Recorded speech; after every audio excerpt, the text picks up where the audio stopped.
नमस्कार मैत्रिणींनो, आज आपण करणार आहोत झटपट होणारा असा खजुराचा मोदक।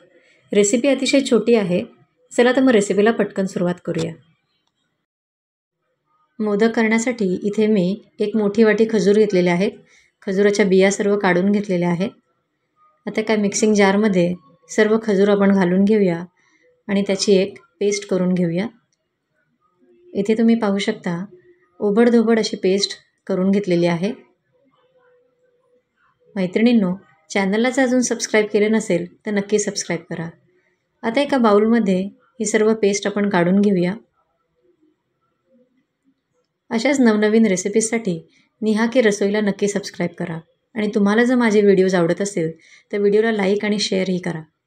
आता यामध्ये एक वाटी काजू आणि बदाम बारीक कापून घेतलेले आहेत, ते घालून घेऊया। पाव चमचा तूप घातलेले आहे आणि पाव चमचा वेलची पावडर घातलेली आहे। खजुराचे प्रमाण जेवढे असेल त्या प्रमाणात तुम्ही तूप आणि वेलची पावडर वापरू शकता। आता सर्व मिश्रण व्यवस्थितपणे मिक्स करून घेऊया। आता इथे मोदक करण्याचा एक मोल्ड मी घेतलेला आहे, त्याला थोडे तूप लावून घेऊया आणि सर्व मिश्रण तिन्ही मोल्डमध्ये व्यवस्थितपणे भरून घेऊया। हे पहा, अशा प्रकारे तिन्ही मोल्डमध्ये मिश्रण भरून घ्यायचे आहे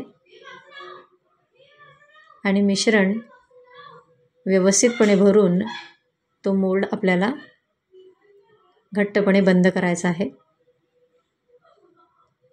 इथे तुम्ही पाहू शकता सर्व मिश्रण व्यवस्थितपणे दाबून भरायचे आहे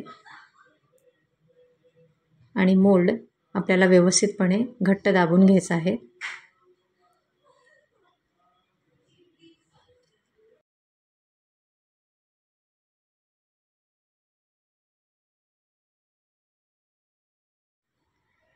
मोल्डमधून मोदक काढून घेऊया। इथे तुम्ही पाहू शकता किती सुंदर मोदक तयार झालेला आहे। तर मैत्रिणींनो, या मिश्रणामध्ये साधारण 5 मोदक मी तयार केलेले आहेत। रेसिपी अतिशय सोपी आणि छोटी आहे। तर कमेंटमध्ये मला कळवा तुम्हाला ही रेसिपी आवडली की नाही ते।